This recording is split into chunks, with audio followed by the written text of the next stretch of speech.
उद्धवराव कमालीच केली भाव, कमालच झाली.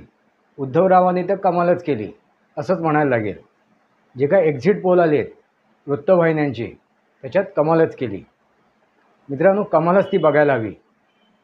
त्याचं राजनैतिक विश्लेषण करणं गरजेचं आहे. चला तर आपण राजनैतिक विश्लेषण करूया.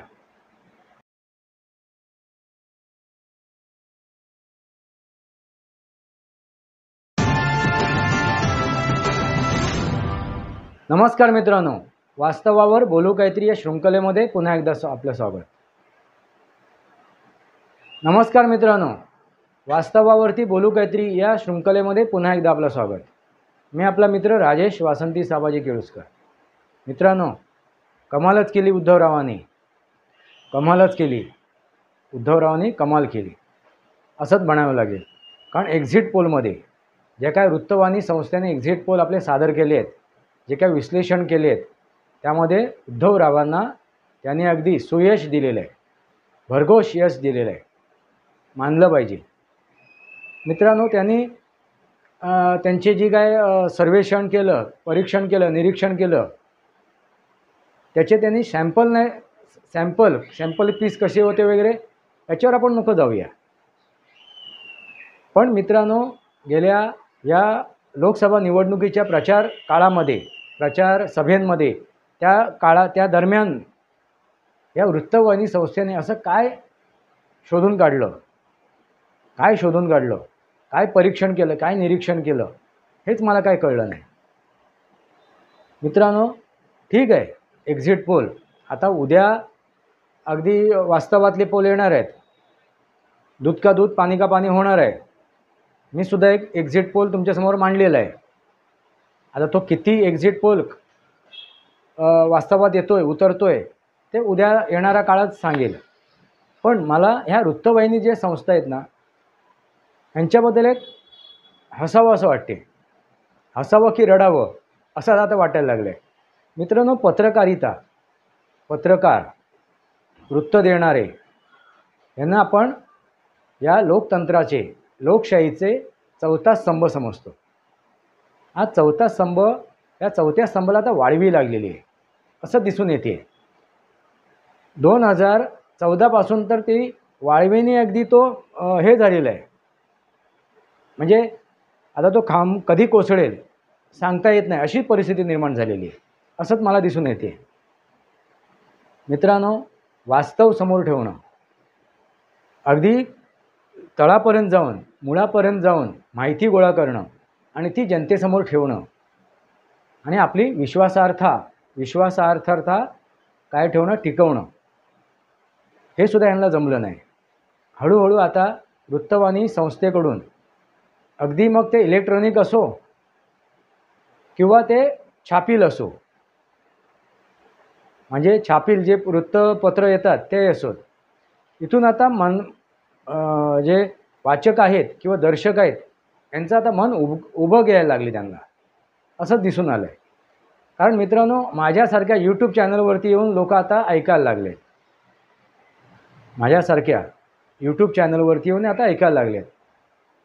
आम्ही जाऊन असं तळागाळापर्यंत जाऊन, स्वतःहून जाऊन अशी काही चौकशी करत नाही आहे. काही अंशी होते, कारण तेवढे आमच्याकडे हे नाही आहेत, साधनं नाही आहेत की आम्ही अगदी तळागाळापर्यंत जाऊन चौकशी करून, माहिती गोळा करून आम्ही तुमच्यासमोर मांडू. पण जी काय माहिती आम्ही गोळा करतो आहे, माहिती मिळवतो आहे, त्या माहितीची शहानिशा करतो आहे आणि ती शहानिशा करून तुमच्यासमोर ठेवतो आहे. त्यामुळे त्याच्यातून तथ्य तुम्हाला दिसून येते, म्हणूनच तुम्ही असे यूट्यूब चॅनल ऐकता, बघता, समजता. आणि ह्या ज्या वृत्तवाहिनी संस्था आहेत त्यांच्याकडे तुम्ही पाठ फिरवली. असो मित्रांनो, 2019मध्ये जे काय घडलं तुम्ही तो प्रकार बघितलात. त्यानंतर आता त्याच्यावरती जास्त टिप्पणी, त्याच्यावर चर्चा करण्यात काय अर्थ नाही. ते जग जाहीर आहे, कोण योग्य कोण अयोग्य आहे याची सर्व आपण पिसं काढलेली आहेत. तर त्याच्यावरती आपण चर्चा करूया नको. विषय काय, 2019 पासून तुम्ही बघताय किंवा 2014 पासूनच म्हणायला हरकत नाही, तुम्ही बघताय या वृत्तवाहिनी संस्थेला तुम्हाला काय दिसून येते? 2019मध्ये त्यांनी 2.5 वर्षाच्या कार्यकालामध्ये उद्धव ठाकरे यांना 1 नंबरचा मुख्यमंत्री बनवून टाकलं. त्यांना सर्टिफिकेट देऊन टाकलं.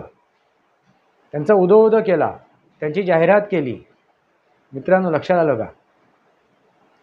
ह्या वृत्तवाहिनी संस्था आता नरेंद्र मोदीजी यांच्या विरोधात का गेलेले आहेत? देवेंद्र फडणवीस यांच्या विरोधात का गेले आहेत? तुम्हाला एकच गोष्ट दिसून येईल मित्रांनो. 2014 पासून नरेंद्र मोदीजी पंतप्रधान झाल्यापासून एक गोष्ट तुमच्या लक्षात येईल की हे जे काय मीडियाचं जो जाळं होतं, म्हणजे मकडी का जाल बोलतो ना आपण, कोळ्याचं जाळं, तसं ते जाळं होतं.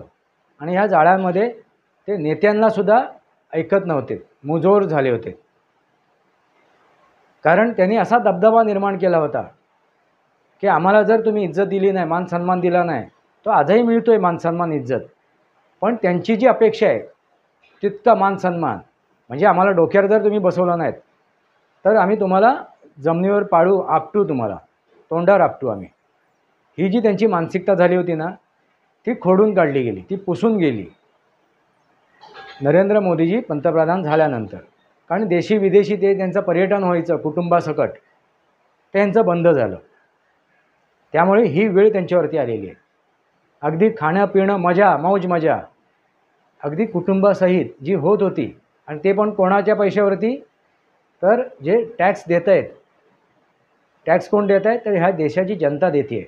त्या जे टॅक्स पेअर करत आहेत अशा लोकांवरती, अशा लोकांच्या जीवावरती हे उड्या मारत होते.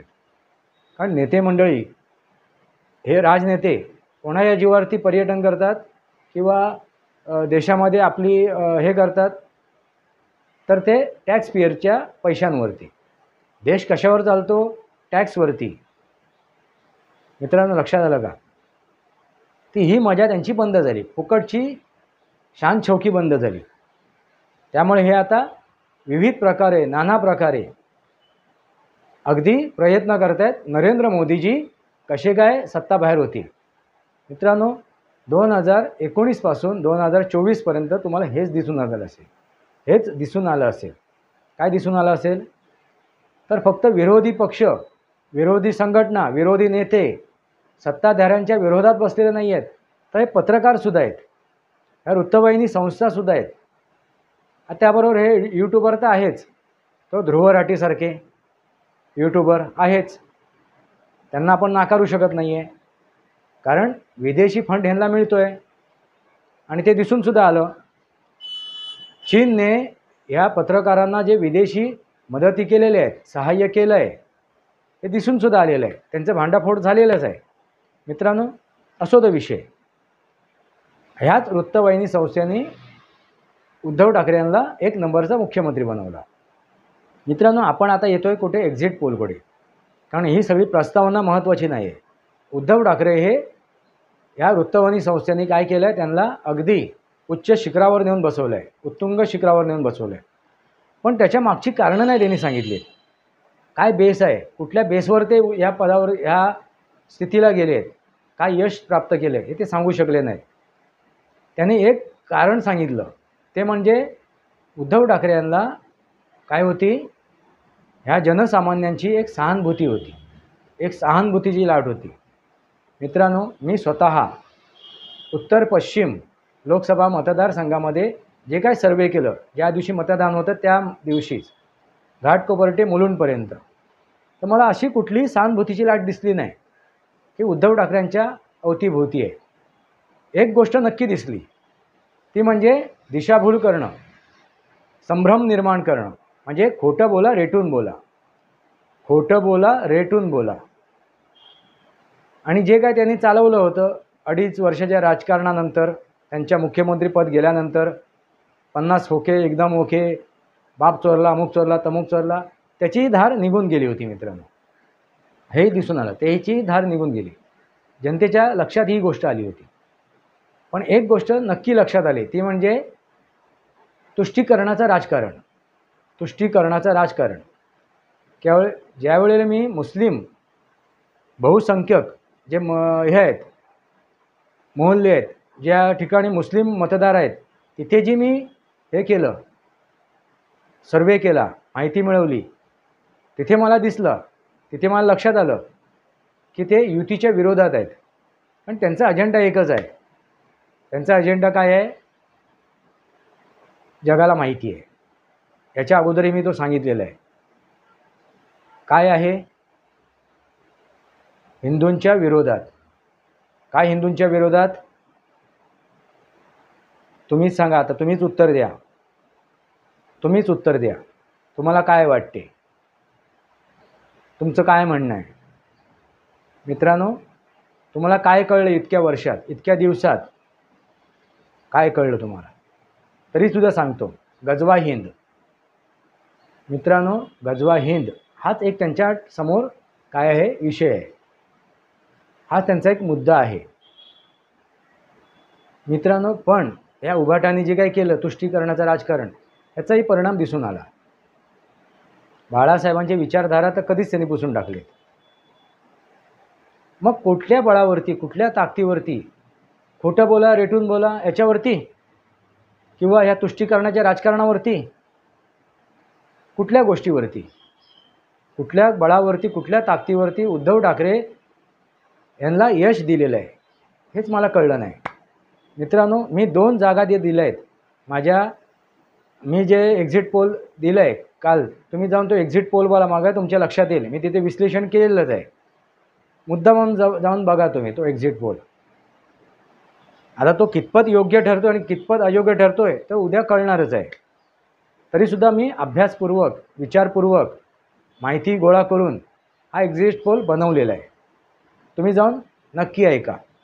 पण उद्धव ठाकरे यांच्याबद्दल जर बोलायचं झालं तर मी ज्या 2 जागा त्यांना दिल्या आहेत त्या म्हणजे जिथे अमोल कीर्तीकर, गजानन कीर्तीकर यांचे सुपुत्र, यांची एक जागा आणि जी धाराशिवाची जागा, ह्या 2 जागा मी त्यांना दिलेल्या आहेत. आणि का दिल्या तेही तुम्हाला सांगतो. कारण गजानन कीर्तीकर यांनीसुद्धा शिवसेनेला धोका दिला आहे. जी मूळ शिवसेना आहे एकनाथ शिंदे यांच्यासोबत, यांनीसुद्धा धोका दिलेला आहे. हे एक कारण आहे. आणि दुसरं कारण काय आहे तर त्यांच्या विरोधात, अमोल कीर्तीकर यांच्या विरोधात जे शिवसेनेचे नेते होते रवींद्र वायकर, या रवींद्र वायकरांनी अगदी शेवटच्या टप्प्याला, त्या निवडणुकीच्या प्रचार दौऱ्याच्या शेवटच्या टप्प्यामध्ये एक वक्तव्य केलं. प्रसार माध्यमांच्या समोर एक वक्तव्य केलं. ते काय म्हणाले? माझ्यासमोर 1-2 पर्याय उरले होते, एकतर तुरुंगात जाणं किंवा युतीमध्ये जाणं. मग मी तुरुंगात न जाता युती स्वीकारली. ह्याचे काही परिणाम जनमानसावरती होणार आहेत. कारण दोन्ही भ्रष्टाचारी आहेत, दोघेसुद्धा भ्रष्टाचारी आहेत. पण ह्या रवींद्र वायकरांना एक संधी होती. कसली संधी होती? वाल्याचा वाल्मिकी बनायची. पण संधी त्यांनी हुकवली आहे. असो, पुढे त्यांच्या राजकीय आयुष्यात काय घडेल, नाही काय घडेल, या येणारा काळ दाखवणारच आहे. मला वाटत नाही त्यांचं आता राजकीय भवितव्य आता उज्ज्वल असेल. असो, त्याच्यावरती आपण भाष्य नंतर करू. हे एक कारण आहे. मित्रांनो, लक्षात आलं का? हे 2 सर्वात मोठी कारणं आहेत. एक गजानन कीर्तीकर यांची गद्दारी, आणि दुसरी गोष्ट म्हणजे हे जे वक्तव्य केले रवींद्र वायकरांनी, ती एक गोष्ट. त्यामुळे मी ही जागा उभाटाला दिली. आता दुसरी जागा जी धाराशिवाची आहे, धाराशिवाचे जे नामांतरण केलं आहे त्याचा एक परिणाम म्हणून, त्याची एक परतफेड म्हणून कदाचित उभाटाला त्याची एक संधी मिळू शकते. कारण त्यांच्या विरोधात दुसरा शिवसेना पक्ष नाही उभा आहे. त्यांच्या विरोधात तिथं राष्ट्रवादी आहेत, अजितदादा पवार यांचे राष्ट्रवादी. त्यामुळे कदाचित तिथेही त्यांना यश प्राप्त होऊ शकेल. अशा मी 2च जागा दिल्या आहेत. कारणंही तुम्हाला सांगितली आहेत. पण युतीला मी जागा जी दिली आहेत त्याची कारणंही तुम्हाला सांगितलेली आहेत. तुम्ही मागचा व्हिडिओ जाऊन बघा. मागे मी जे एक्झिट पोलमध्ये माझ्या जी काय माहिती दिली आहे, काय कशामुळे युतीला एवढी मी जागा दिली आहेत, त्याचं ॲनालिसिस मी तिथे केलेलं आहे. पण ज्या काय वृत्तवाहिनी संस्थेने ह्या उद्धव ठाकरे यांना, उद्धवरावांना एवढं काय सुयश दिलेलं आहे, ते कोणत्या बेसवरती? एक हास्यास्पद गोष्ट आहे मित्र. एक गोष्ट नक्की होईल की जे काही उमेदवार आहेत युतीचे ते अगदी जवळपास काही हजार मतांनी निवडून येतील, काही ठिकाणी लाखाच्या नाही, काही हजार मतांनी, म्हणजे एक 10,000 5,000 20,000 म्हणजे 20-25 हजाराच्या आतमध्येच, पण ते निवडून येतील एवढं नक्की आहे. कारण त्याचं विश्लेषण मी केलेलं आहे. त्यांच्या मागे काय ताकद आहे, काय बळ आहे ते. पण उद्धव ठाकरे यांच्या मागे कोणतं बळ आहे, कोणती अशी ताकद आहे, त्यामुळे उद्धव ठाकरेंना हे सुयश मिळेल हेच मला कळलं नाही. असो, उद्या त्याचा रिझल्ट लागतोच आहे, निकाल लागतोच आहे. तर काय वृत्तवाहिनी संस्थेन त्यांनी जे निकाल दिले त्यांच्यावरती त्यांचाच विश्वास नाही आहे. ते ज्यावेळी सांगतायत, त्याचं विश्लेषण करतायत, तेव्हा त्याची बॉडी लँग्वेज त्यांची बघा, त्यांची बोलण्याची हे बघा, म्हणजे त्याच्यात त्यांना जोरच दिसत नाही आहे, फक्त सांगायचं म्हणून. आणि हे करून ते काय साध्य करत आहेत मित्रांनो? आता जे वृत्तवाहिनी संस्था आहेत, मग ते इलेक्ट्रॉनिक असो किंवा छापील असो, प्रिंट मीडिया असो किंवा इलेक्ट्रॉनिक मीडिया असो, पत्रकार राहिलेलेच नाही आहेत. मी त्यांना आता काय भांड म्हणून बोलणार नाही, कारण का भांड ह्या शिवीचा सुद्धा अपमान होईल. मी त्यांना जर कुत्रा म्हणालो, चाटुकार म्हणालो, कुत्र्याचा सुद्धा, त्या प्राण्याचा सुद्धा अपमान होईल, कारण तो सुद्धा इमानी आहे. म्हणजे मी त्यांना कुठलाही अपशब्द वापरणार नाही, मी त्यांना कुठलाही अपशब्द वापरणार नाही, कारण त्या जे काय अपशब्द मी वापरेन त्या अपशब्दाचाही सुद्धा अपमान होईल या पत्रकारांमुळे, असं म्हणायला हरकत नाही. असो, उद्धव ठाकरे यांना सुयश लाभो. बघू उद्या काय होते आहे, काय रिझल्ट लागतो आहे, काय निकाल येतो आहे, बघूया. आपण उद्याची प्रतीक्षा करूया. तुम्हाला काय वाटते? तुम्हाला काय वाटते? उद्धव ठाकरे यांना जे काय वृत्तवाहिनी संस्थेने दिलेले जे काय निकाल आहे, जे काय यश आहे, तो योग्य आहे की अयोग्य आहे? आणि मी जो मांडलेला माझा एक्झिट पोल आहे तो किती योग्य आहे, किती अयोग्य आहे? माझाही एक्झिट पोल बघा आणि त्याच्यावरही आपली मतं मांडा. वास्तवावर बोलू काहीतरी या शृंखलेला सबस्क्राईब करा, बेल आयकॉन दाबा. माझे विचार पट असेल लाईक करा, आपले विचार कमेंट बॉक्स में लिहा.